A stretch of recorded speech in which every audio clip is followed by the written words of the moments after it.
প্রায় ১৬ বছরের ফ্যাসিবাদী শাসনের অবসান ঘটে ৫ই অগাস্ট ২০২৪। শেখ হাসিনা পদত্যাগ করে পলায়ন করতে বাধ্য হন। এই প্রেক্ষাপটে অধ্যাপক মোহাম্মদ ইউনূসের নেতৃত্বাধীন অন্তর্বর্তী সরকার রাষ্ট্র সংস্কারের লক্ষ্যে ১১টি সংস্কার কমিশন গঠন করে।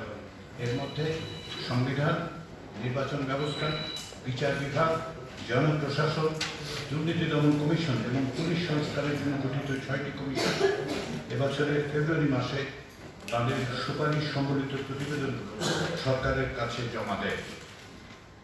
আগামী নির্বাচনকে সামনে রেখে এই ৬টি কমিশনের সুপারিশের বিবেচনা গ্রহণের লক্ষ্যে জাতীয় ঐকমত্য গঠনের জন্য রাজনৈতিক দল ও শক্তিগুলোর সঙ্গে আলোচনা এবং পদক্ষেপ সুপারিশের উদ্দেশ্যে ১২ই জানুয়ারি ৭ সদস্যের জাতীয় ঐকমত্য কমিশন গঠন করা হয়।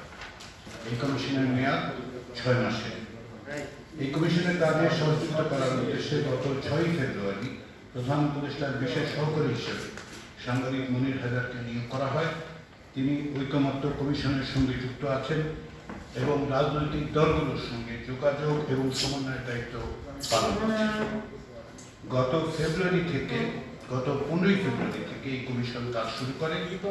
কমিশনের উদ্বোধন উপলক্ষে ওই দিন প্রধান উপদেষ্টা ও কমিশনের সভাপতি অধ্যাপক ইউনূসের সভাপতিত্বে রাজনৈতিক দলগুলোর সঙ্গে সৌজন্য সভা অনুষ্ঠিত হয়।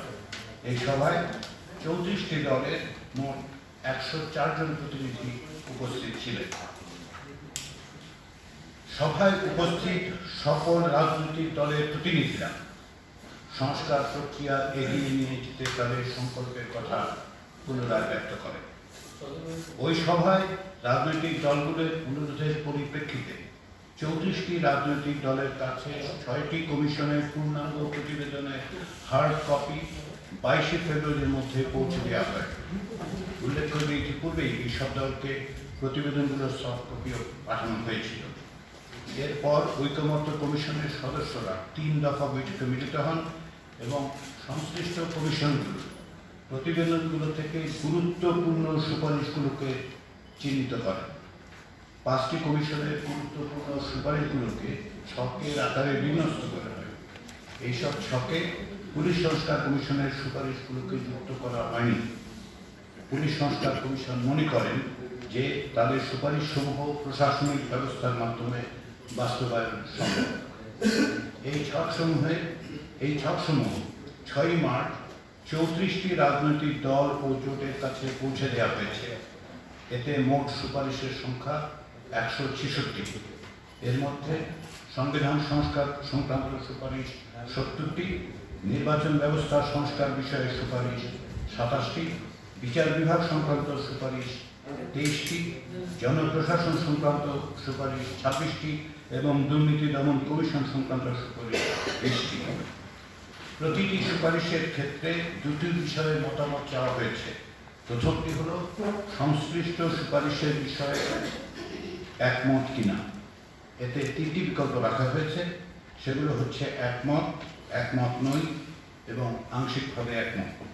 এই 3টি বিকল্পের যে কোনো একটিতে টিক চিহ্ন দিয়ে মতামত জানাতে রাজনৈতিক দলগুলোর প্রতি আমরা অনুরোধ জানিয়েছি। দ্বিতীয়টি হল প্রতিটি সুপারিশের বিষয়ে সংস্কারের সময়কাল এবং বাস্তবায়নের উপায়। এক্ষেত্রে 6টি বিকল্প দেওয়া হয়েছে। সেগুলো হচ্ছে 1. নির্বাচনের আগে অধ্যাদেশের মাধ্যমে, 2. নির্বাচনের আগে গণভোটের মাধ্যমে, 3. নির্বাচনের সময় গণভোটের মাধ্যমে, 4. গণপরিষদের মাধ্যমে, 5. নির্বাচনের পরে সাংবিধানিক সংস্কারের মাধ্যমে এবং 6. গণপরিষদ এবং আইনসভা হিসেবে নির্বাচিত সংসদের মাধ্যমে। এসব ঘরে যে কোনো একটি চিহ্ন দিয়ে মতামত দিতে অনুরোধ জানানো হয়েছে। এর বাইরে প্রতিটি সুপারিশের পাশে দলগুলোর মন্তব্য দেওয়ার একটি জায়গা রাখা হয়েছে। আমরা আশা করছি আগামী 13ই মার্চের মধ্যে রাজনৈতিক দল এবং জোটগুলো তাদের মতামত আমাদেরকে জানাবে। ইতিমধ্যে যদি কোনো প্রশ্ন থাকে বা ব্যাখ্যা দরকার হয়, আমরা রাজনৈতিক দলগুলিকেও অনুরোধ করেছি তারা কমিশনের সঙ্গে যোগাযোগ করতে পারে এবং কমিশন সেসব প্রশ্নের উত্তর দেয়া এবং এইসব বিষয়ে আলোচনা করতে সব সময় প্রস্তুত আছে। দলগুলোর কাছে তাদের মতামত প্রাপ্তি সাপেক্ষে আমরা দলগুলোর প্রতিনিধিদের সঙ্গে সরাসরি আলোচনা শুরু করব। এই জন্য এখন পর্যন্ত আমরা কোনো সুনির্দিষ্ট দিনক্ষণ নির্ধারণ করি।